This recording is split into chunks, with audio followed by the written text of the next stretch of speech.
හරි ළමයි මේ අද අපි කතා කරන්නේ ශෛලිය ශ්වසනය ගැන. මේක මේ පාර වගේම මේ ගිය පාරවලත් වගේම මේ හැමදාම වගේ පේපරේ අහන දෙයක්. ශෛලිය ශ්වසනය කියන්නේ. ඉතින් ඒක මේ අපිට අර සුළුවෙන් හිතන්න බෑ. හරිද? ශෛලිය ශ්වසනය ගැන කතා කරන්න කලින් මේ ශ්වසනය කියන ආකාරය කොටස් තුනකට අපිට කතා කරන්න පුළුවන්. හරිද? දැන් මිනිස්සේ ආශ්වාස ප්‍රාශ්වාස කරන එක නහයෙන් උස්ම ගන්නවා ඊපස්සේ පිට කරනවා ඒ වෙන එක ඒ සිද්ධ වෙන වායු හුවමාරු අපි කතා කරනවා මේ බාහිර ශ්වසනයක් කියලා. හරිද?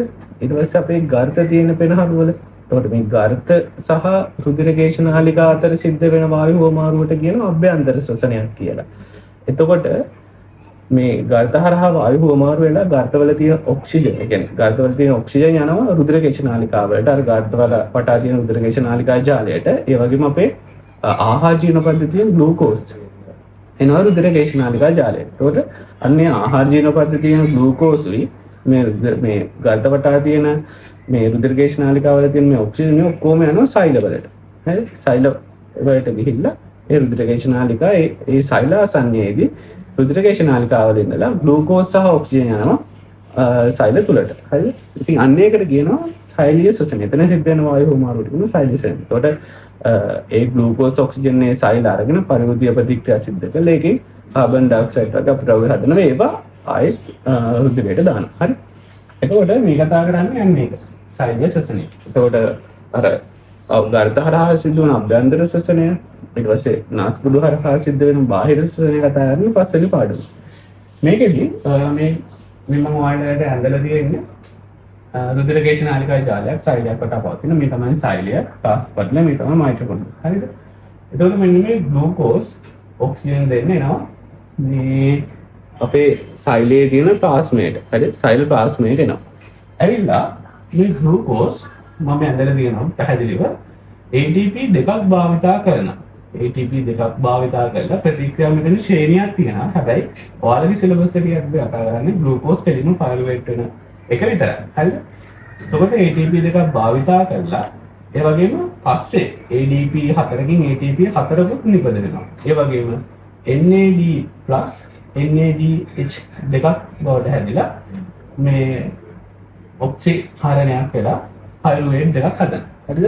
ඔක්සිහරණය තමයි පැහැදිලි කරන්න පස්සේ. එතකොට ග්ලූකෝස් එකක් පයිරුවේට් එකක් බවට පත් වෙනවා සෛලයේ සෛල ප්ලාස්මයේදී.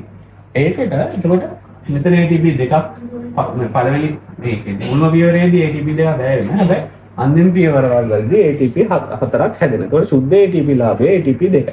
ඒ වගේම NADH දෙකකුත් හැදෙනවා. එතකොට කාබන් තුනේ පයිරුවේට් දෙකක් හැදෙනවා. හරිද? ඊට පස්සේ මේ ඔක්සිජන් තිබුණොත් මෙන්න මේ පයිරුවේට් දෙක යනවා මයිටොකොන්ඩ්‍රියා පටල දෙක හරහා මයිටොකොන්ඩ්‍රියා පූරකයට. ගිහිල්ලා මයිටොකොන්ඩ්‍රියා පූරකයේදී මෙන්න මේ පයිරුවේට්. හැබැයි ඔක්සිජන් තියෙනවා. ඒක මම මේ පැහැදිලි කරලා දෙන්නම්. හරි. මයිටොකොන්ඩ්‍රියා පූරකයේදී මෙන්න මේ පයිරුවේට් එක ඇඳලා තියෙනවා. මෙන්න පයිරුවේට් දෙකක් හැදෙනවා. මේ දෙකක් හැදෙනවා. දෙකෙන්ම එක ඇඳලා තියෙන්නේ. මේ ඉස්සරහට කතා කරන්නේ එකයි. හරි. මේ මෙන්න මේ පයිරුවේට් එක මුලින්ම කාබන් ඩයොක්සයිඩ් පිට කරනවා. මේ පයිරුවේට් යන කාබන් 3 එකක්. ඒකට කාබන් ඩයොක්සයිඩ් එකක් පිට කරාම කාබන් 2 ඇසිටයිල් කාණ්ඩයක් හැදෙනවා. හරිද? මෙන්න මේ ඇසිටයිල් කාණ්ඩයට මයිටොකොන්ඩ්‍රියා පූරකයේ තියෙන සහ එන්සයිම් A කියලා සංයෝගයක්. හරි? මෙන්න මේ සහ එන්සයිම් A කියන සංයෝගය සෙට් වෙන, ඒ කියන්නේ සම්බන්ධ වෙනවා ඇසිටයිල් කාණ්ඩයට. ඒත් එක්කම මෙයා එක NAD එක NAD+ එකකින් NAD+NADH එකක් නිපදවනවා. එහෙම නිපදවලා එහෙම ඔක්සිහරණයක් සිද්ධ වෙලා මෙයා ඇසිටයිල් සහ එන්සයිම් මේ බවට පත් වෙනවා. සරලවම කිව්වොත් පයිරුවේට් කාබන් ඩයොක්සයිඩ් පිට කරලා ඇසිටයිල් කාණ්ඩයක් බවට පත් වෙනවා. ඇසිටයිල් කාණ්ඩයේ කාබන් 2 සංයෝගයක් හේතුව කාබන් ඩයොක්සයිඩ් එක පිට වෙනවා කාබන් 3 පයිරුවේට් එකේ. එතකොට 3න් 2ක් ගියාම 3න් එකක් ගියාම එකයි. එතකොට ඇසිටයිල් කාණ්ඩය පූරකයේ තියෙන මයිටොකොන්ඩ්‍රියා පූරකයේ තියෙන සහ එන්සයිම් A එක්ක එකතු වෙලා හදන ඇසිටයිල් සහ එන්සයිම් A. මෙන්න මේ ඇසිටයිල් සහ එන්සයිම් A මොකක්ද වෙන්නේ? පූරකයේ තියෙන ඔක්සලෝ ඇසිටික් ඇසිඩ් කියලා කාබන් 4 සංයෝගය. එයත් එක්ක එකතු වෙලා සිට්‍රික් ඇසිඩ් හදන කාබන් 6. මේ සිට්‍රික් ඇසිඩ් ප්‍රතික්‍රියා ශ්‍රේණියක් ඔස්සේ ඇවිල්ලා ඔක්සලෝ ඇසිඩ්ටේ ප්‍රතිජනනය කරන නැත්නම් පුනර්ජනනය කරනවා. එතෙන්දි වෙන්නේ එතකොට මම මෙතන ගත්තේ මේ පයිරුවේට් එකක් නේ. එතකොට මේ හැම එකක්ම එකක් විදියට තමයි සිද්ධ වෙන්නේ. හරි. එතකොට ඒ විදිහේ ඇසිටල් සහයන්සයම එකක් නේ. එතකොට මෙතනින් සිට්‍රික් ඇසිඩ් සයිකල් එකේ ගිහිල්ලා ඔක්සෝඩැස්ටික් ඇසිඩ් හදන්නේ. එතකොට කාබන් ඩයොක්සයිඩ් එකක් පිට වෙනවා. ATP එකක් හැදෙනවා. NADH තුනක් හැදෙනවා ඇසිටල් සහයන්සයම මේ එකකින් කණුවකින් FADH2 එකක් හැදෙනවා. හරිද? හරි. ඕක තමයි අපි කතා කරන්නේ. ඊට පස්සේ මෙන්න මේ හැදුනේ ඒවා. හරිද? මෙන්න මේ හැදුනේ. මෙන්න මෙතන තියෙනවා මේ මයිටොකොන්ඩ්‍රියා අභ්‍යන්තර පටලය. නැත්නම් අපි ඒවට කියනවා මේ මයිටොකොන්ඩ්‍රියා මියර කියලා. මෙන්න මියර වල තියෙනවා ප්‍රෝටීන වගේ ප්‍රෝටීන නොවන කොටස් අන්න ඒව තුලින් ගිහිල්ලා අන්තිමට ATP හැදෙනවා. හරිද? එතකොට ඒක තමයි කතාව. අහගන්න එතකොට ළමයි මෙහෙම. දැන් ATP හදනවට අපි කියනවා ෆොස්ෆොරයිල්කරණය කියලා. හොඳට අහගන්න මේ ටික. ATP හදනවට අපි කියනවා ෆොස්ෆොරයිල්කරණය කියලා. එතකොට ෆොස්ෆොරයිල්කරණයේ ආකාර තුනක් අපි කතා කරමු. එකක් තමයි උපස්තර ෆොස්ෆොරයිල්කරණය. උපස්තරයකින් ATP හදනවා.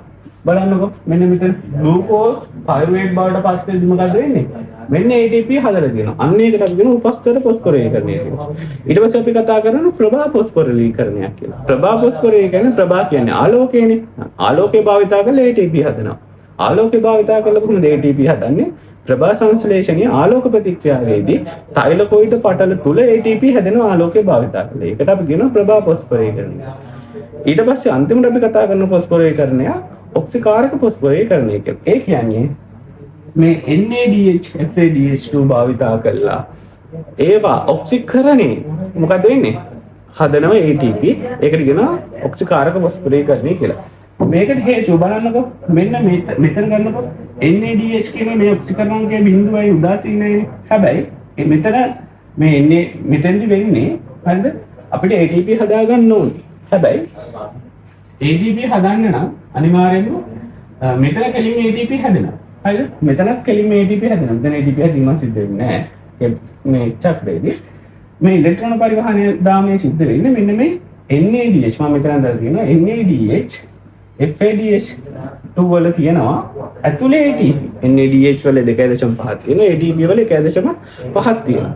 අන්න මෙන්න මේක ඇතුලේ තියෙන මේ ATP ගන්න තමයි මේ ඉලෙක්ට්‍රෝන පරිවහන දාමයේ සිද්ධ වෙන්නේ. donc ඉලෙක්ට්‍රෝන පරිවහන දාමයේ මේ NADH FADH මේ ඉලෙක්ට්‍රෝන පරිවහන දාමයේ තුලින් ගියාට පස්සේ ඒක ඇතුලේ තියෙන NADH සහ ඒක ඇතුලේ තියෙන ATP මුදහැරීම සිද්ධ වෙනවා. හරිද? අන්න ඒකට තමයි කියන්නේ ඔක්සිකාරක ෆොස්ෆොරයිල්කරණය කියලා. ඇයි එහෙම කියන්නේ? හේතුව මෙතන බලන්නකෝ ඔක්සිකරණාංකයේ බිඳුව. මම බලන්න NADH මෙතන මොකද වෙන්නේ? මෙතන මේ යන්නේ ATP හදාගෙන යන්නේ. හරි? NAD ප්ලස් වෙනවා කියන්නේ එතනින් ATP හැදෙනවා. හරි? ඔන්න ඒකට අඳින්නම් ATP හැදෙනවා කියලා. හරිද? එනකොට NAD ප්ලස් වෙනවානේ. ඒ කියන්නේ මොකද? මෙතන ඔක්සිකරණාංකයේ බිඳුව. උදාසීනයි මේ. මෙතන ධන එක. ඒකට මොකද වෙලා තියෙන්නේ? ඔක්සිකරණාංකයේ වැඩි වෙනවා. ඔක්සිකරණය. අන්න ඒක නිසා මේක ඔක්සිකාරක ෆොස්ෆොරයිල්කරණයක් කියන්නේ. හරිද? හරි. ඊට පස්සේ මෙතන බලන්නකෝ. මෙතන ඔක්සිකරණාංකයේ ධන එක. මෙතන ඔක්සිකරණාංකයේ උදාසීන. මෙහා ඔක්සිහරණයක් වෙලා තියෙනවා. හරිද? ඒ මේ ඊට පස්සේ ග්ලූකෝස් එතකොට පයිරුවේට් බවට පත් වෙනකොට මොකද වෙන්නේ? මෙතන ඔක්සිහරණය. හරි? මෙතන බලන්නකෝ.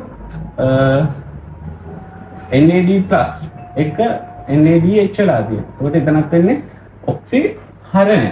හරිද? මේවට කියනවා පයිරුවේට් ඔක්සිහරණය. ඒක අපි කියන්නේ පයිරුවේට් ඔක්සිහරණයක් කියලා කතා කරන්නේ. මෙතන NAD+ ධන ඔක්සිකරණාංකය උදාසීන බවට පත් වෙලා තියෙනවා NADH. හරිද? එතකොට ඒක ඔක්සිහරණයක් කියලා අපි කතා කරනවා. හරි.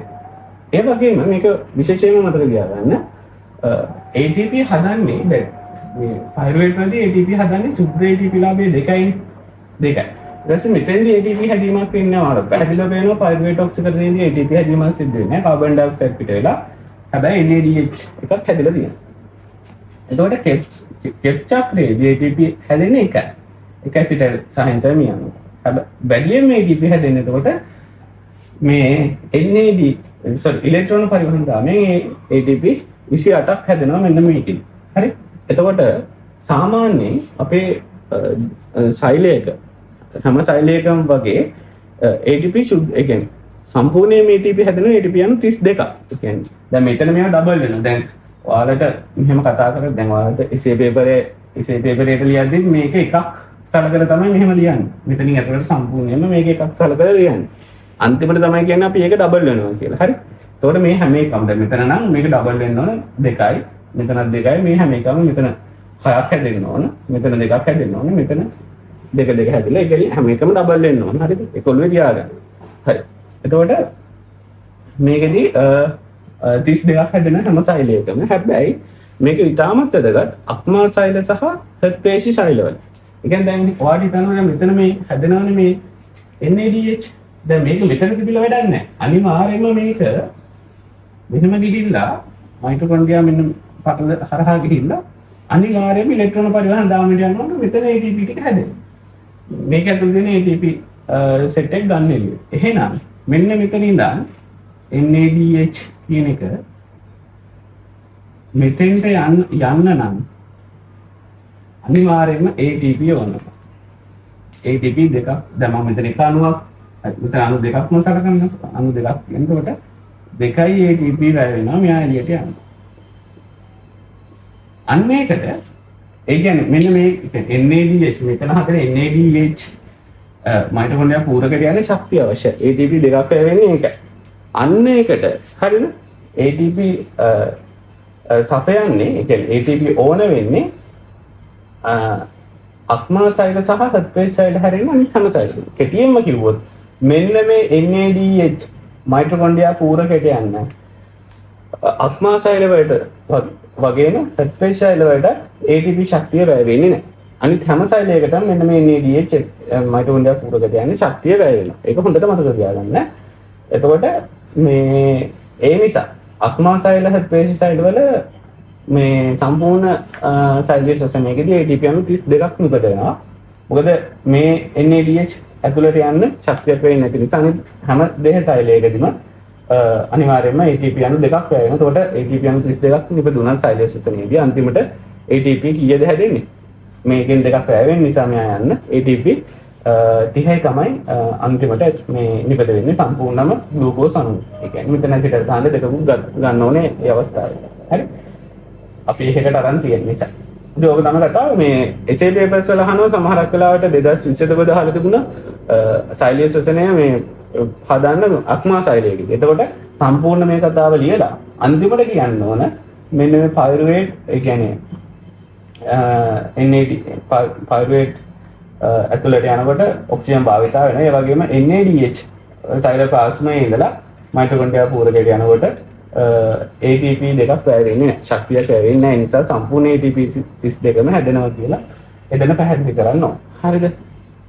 හරි. ඒක තමයි සෛලීය ශ්වසනය කියන්නේ. ඉතින් ඔතනින් ඕක අනිවාර්යයෙන්ම දැන් රිසර්ච් බුක් එකේ කියවන්න. හරිද? රිසර්ච් බුක් එකේ කියවලා මේකට අදාළ පොයින්ට් එක ලකුණු කරගන්න. අනිවාර්යයෙන් මේකේන ප්‍රශ්න. මේක ඉතින් විභාගයට අහන්න නැති මේ වෙලාවක් නෑ. හරිද? හැම වෙලාවෙම අහනවා කියන්නේ. MCQ පේපරෙත් අනිවාර්යෙන් ප්‍රශ්නයක් එනවා.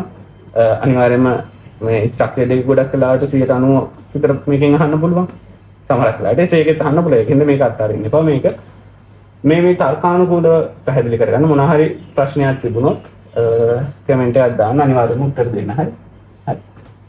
එතකොට මතක තියාගන්න මේ ප්‍රධාන වශයෙන්ම මේ කොටස් තුන හරිද? ග්ලයිකොලිසිය, ඊට පස්සේ කෙට් චක්‍රය, ඉලෙක්ට්‍රෝන පරිවහන දාමය. හැබැයි මෙතනින් පයිරුවේට් ඔක්සිකරණයක් අපිට මේ පියවරක් විදිහට ගන්න වෙනවා. ප්‍රධාන පියවර ඇහුවොත් මේ තුන තමයි අපිට කතා කරන්නේ. හරි.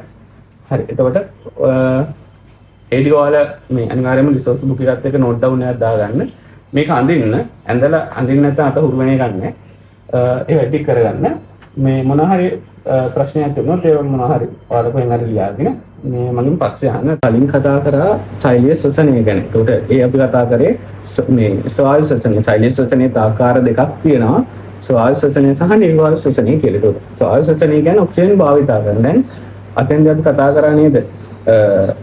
අර පයිරුවේට් කියන එක මයිටොකොන්ඩ්‍රියා පූරකයට යන්න ඔක්සිජන් අවශ්‍ය වුණානේ. ඒ වගේම අපි මතකද අර මම ප්‍රතික්‍රියාවක් අඳින්න නැති අර ඉලෙක්ට්‍රෝන පරිවහන දාමයේදී NADH FADH මේ අර ප්‍රෝටීන ඒ වාහක තුලින් ගිහිල්ලා ප්‍රෝටීන ඕන ඒ දාමයේ තුලින් ගිහිල්ලා ඉලෙක්ට්‍රෝන පරිවහන දාමයේ අන්තිමට හයිඩ්‍රජන් අයන ඉලෙක්ට්‍රෝන අන්තිමට ඔක්සිජන් එකතු වෙලා ජල අණුවක් හැදෙනවා. එතකොට ඔක්සිජන් භාවිත වෙන අවස්ථාවල් දෙක තමයි ඉලෙක්ට්‍රෝන පරිවහන දාමයේදී අර පයිරුවේට් ඇතුළට ගන්න. හරිද?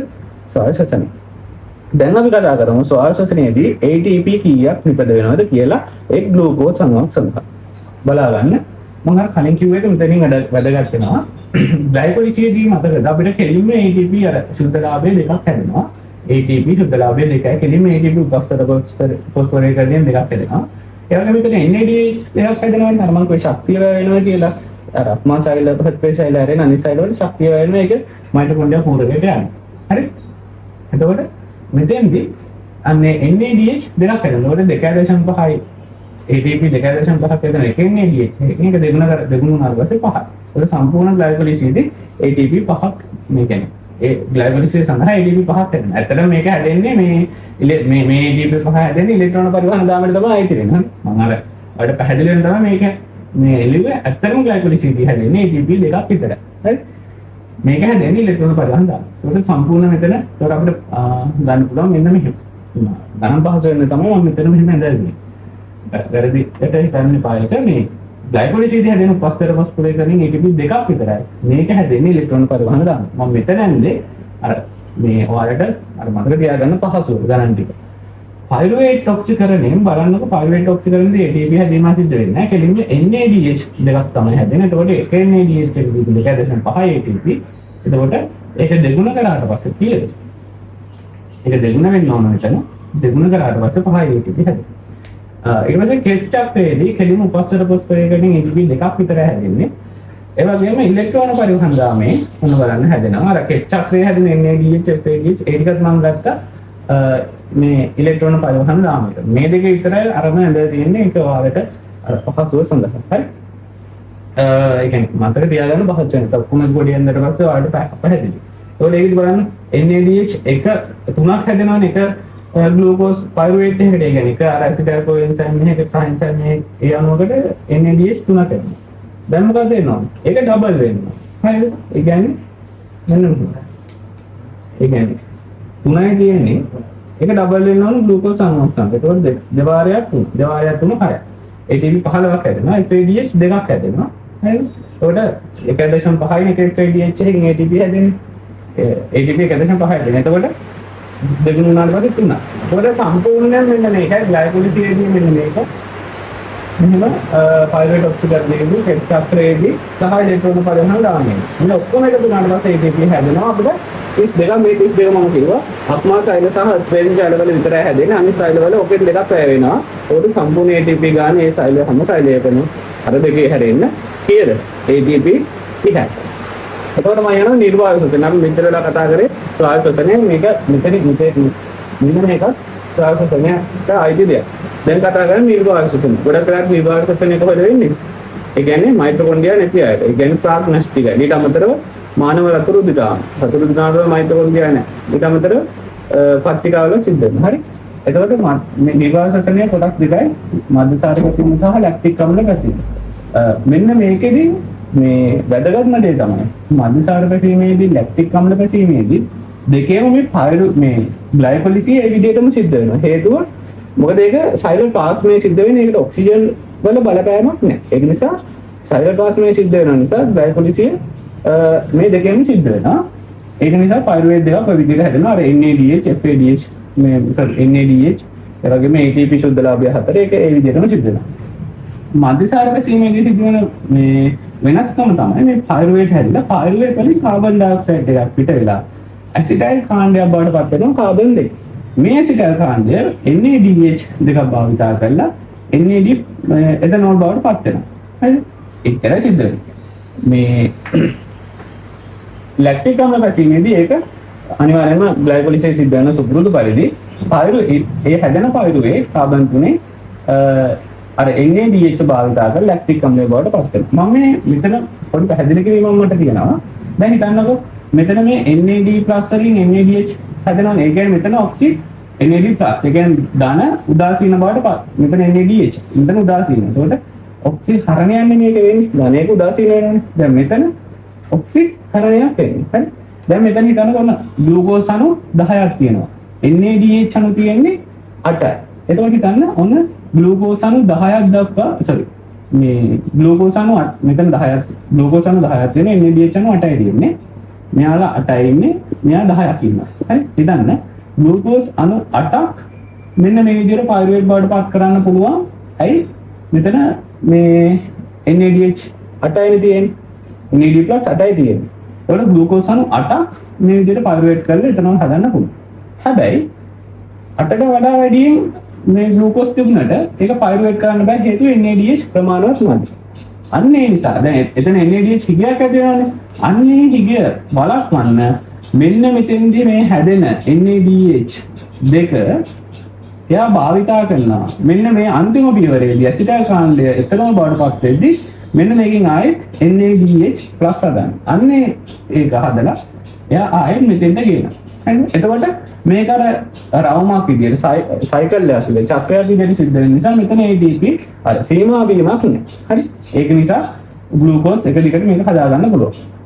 මෙතෙන්දිත් ඒක නැත්නම් මෙතෙන් තරමන් කිව්වා වගේ ග්ලූකෝස් අණු 10ක් දෙනවා NADH අණු 8යි තියෙනවා. හරි? එතකොට ග්ලූකෝස් අණු 8ක් මේ වලින් මේ ඉලෙක්ට්‍රික් අම්ලය හදන්න පුළුවන්. මොකද මෙයා 8ක් තියෙන නිසා. අද ග්ලූකෝස් අණු ඊට වඩා වැඩි වෙනකොට හදන්න බෑ හේතුව මේක NADH නැති නිසා. ඒකට NADH සීමාකාරී සාධකයක් වගේ බලපානවා මෙතන. එතකොට මොකද වෙන්නේ? අන්තිම පියවරේදී මෙන්න මේ හැදුන NADH වලින් අර මුලින්ම ග්ලයිකොලිසිසේදී ඒ NADH භාවිතා කරලා ඒක ඔක්සිකරණයක් වෙනවානේ. මෙතන ඔක්සිකරණයේ වැඩිවීමක් නේ තිබෙන්නේ මෙතන දා තියෙනනේ. ඔක්සිකරණයක් වෙලා NADH ප්‍රසාරණ මේක ආයේ මෙතෙන්ද භාවිතා වෙනවා. එතකොට මේක සයිකල් එකක් වගේ වෙනවා. එතකොට මෙතන අර NADH හිගවීම. ඉතින් ඕනෝක තමයි එතකොට මෙතන සයිලස් සෙසනේට අදාළ සම්පූර්ණ කරුණු මේ කතා කරා. මේක ඉතින් ඔයාලගේ වගකීම තමයි රිසෝස් බුක් එක මේකත් එක්ක බලන්න. හැටි මේ රූප සටහන අඳින්න මේ තේරුම් ගන්න. මේවා මේක නැතුව විභාගෙට ගියා කියන්නේ ලකුණක් දෙකක් මග අරගන්න බලාගෙන යන්න. මොකද අනිවාර්යයෙන්ම විභාගෙට මේකෙන් ප්‍රශ්නයක් අහනවාමයි කොයි MCQ ස්ට්‍රක්චර් IC අහන්න පුළුවන්. හරි? අනිවාර්යයෙන් මේක බලලා ඊට පස්සේ සසන ලබ්ධිය තියෙන එක නම් ප්‍රශ්නයක් නැහැ. සසන ලබ්ධිය කියන්නේ හරි ඒක චුට්ට බලලා එතකොට සම්පූර්ණයෙන්ම සයිලස් සසනේ මෙතනින් ඉවර වෙනවා. හරි? ඒකට අනිවාර්යයෙන්ම රිසෝස් බුක් එකත් එක්ක මේක බලන්න. මේ රූප සටහන් ඔයාලා ආයි සටහනක නැත්නම් කටු සටහනක අඳින්න. ඒක නිතර පාවිච්චි කරන්න. මොකද ලොකු කාලයක් නැහැ. සති 7ක් වගේ තියෙන්නේ. 7ක් හෝ 6ක්. ඒක නිසා අනිවාර්යයෙන්ම මේ ටික බලා ගන්න. මොනවා හරි දන්නේ නැති කරුණක් හරි මොනවා හරි තිබුණොත් කමෙන්ට් එකක් දාන්න අනිවාර්යයෙන්ම රිප්ලයි